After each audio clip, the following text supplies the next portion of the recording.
Welcome. We have a special episode today. We are live from virtual SEMA. We are live from virtual SEMA. Yeah. You're correct. We're dual streaming. Yeah. Yeah, but that should be noted. This week is SEMA week, and it is a virtual SEMA this year. Yes. So we do have a booth. It was going to be our first year at SEMA, so of course 2020 ruined that. And but you can check out the Hotshot Secret Firepunk S10 was going to be on display out there. Instead, it is in a virtual booth. I think they call it the Builder Showcase. The Builder Showcase, that's right. One of 300, I think. So check that out. It's at SEMA360.com all week, and you can stop by our virtual booth. It's kind of like stopping by here. Right. But here we are, episode 114. This is much funner. Much funner. Episode 114. Yes. This week we're going to focus on RVs. Our latest products, our new RV lineup.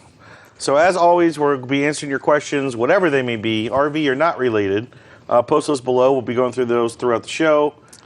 Christopher Hyde says, I have a 2003 5.9 Cummins that I'm about to run Stiction Eliminator in for the first time. The motor takes 3 gallons, and to make it easier, I bought a 2.5 gallon jug of the oil I run and the half-gallon bottle of Stiction Eliminator, which is more than the suggested dosage, I think. Will it hurt to run more of the Stiction Eliminator, or will this be fine to do? Sorry for such a long question. Christopher, no problem on the long question. We like those because they're detailed, and we get it. So, this is a first time, you said, right? Mm-hmm. About to run Stiction. So, first time we like to do a clean-out dosage, which would be 4 ounces per quart, which is 4 ounces per 32. You do math different than I do. I know. So it's a 20%. He's treating it 20% instead of 13.5. 12.5. Well, you're in your 1.6. Well, like, you know. Well, yeah. Right.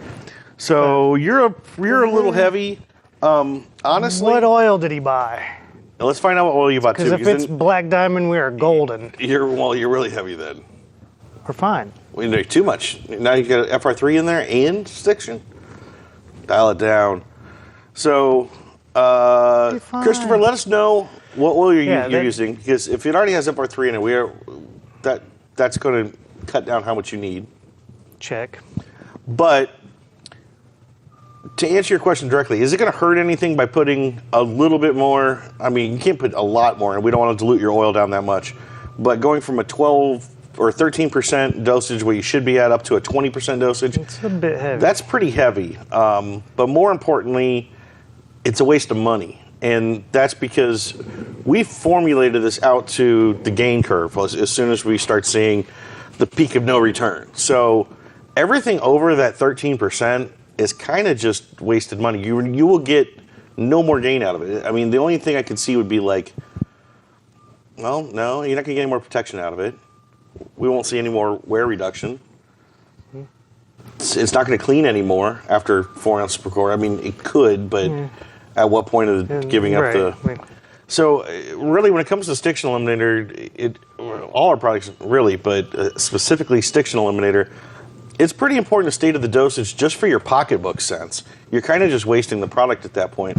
And if you've got a half gallon, that extra 7% you're pouring in there, I'd put it in my lawnmower. I would put it in a small engine, even if it's not a full clean-out dosage on a car. Put it in the wife's car. You know, like there's a lot of other uses you can get out of a little bit of Stiction. We want to get into a little things about the RVs.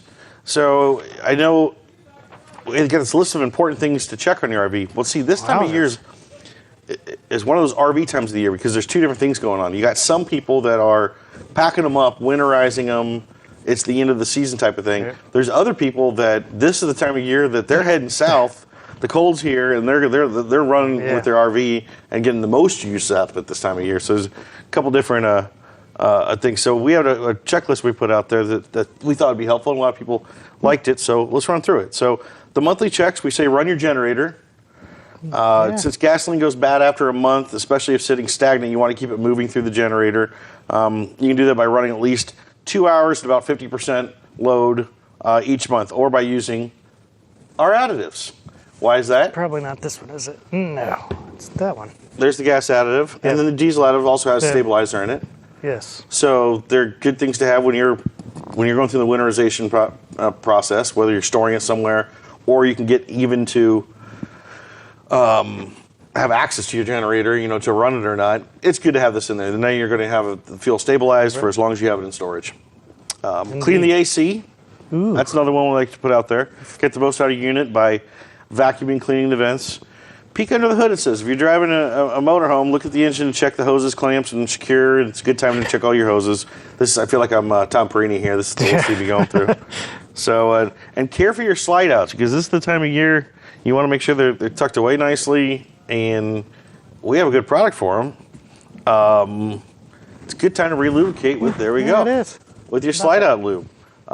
This is kind of a no mess formula. So when your slide outs are actually pulled into, tucked in, they're not going to drip on your floor. How about seasonal checks? Those are your monthly checks.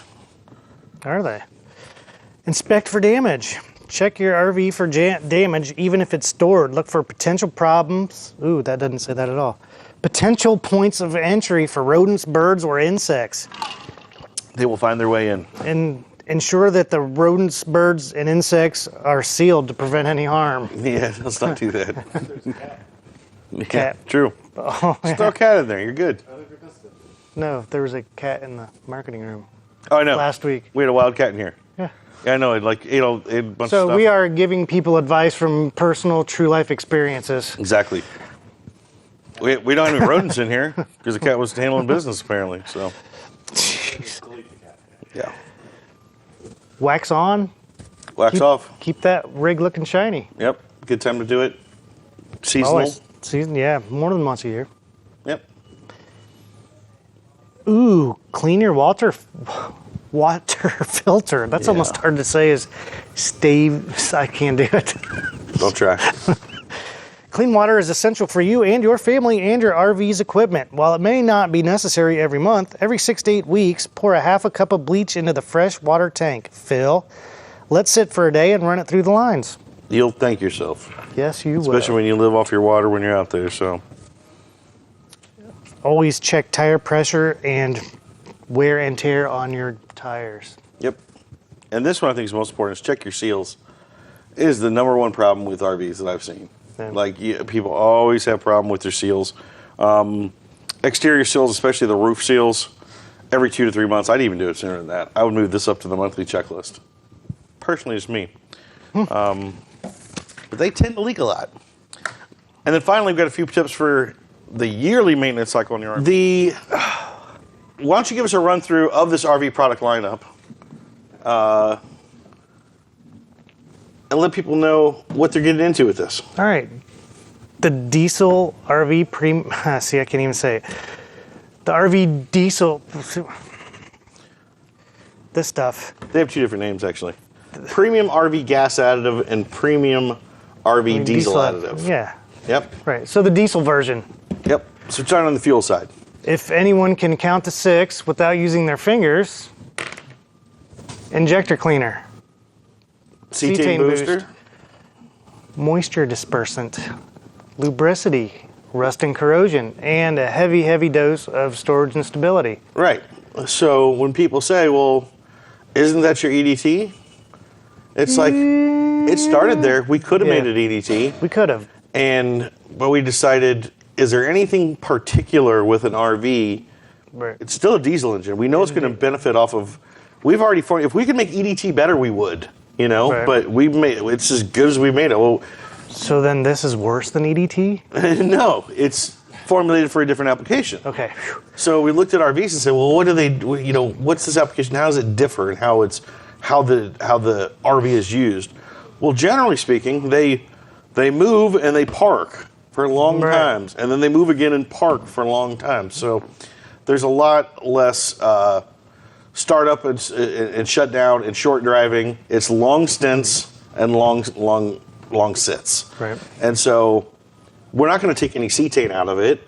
We're not going to take any lubricity out of it. You certainly need the rust and corrosion inhibitor and the moisture dispersion just because of the changing climates, because you might even with an RV also drive through changing climates. Exactly.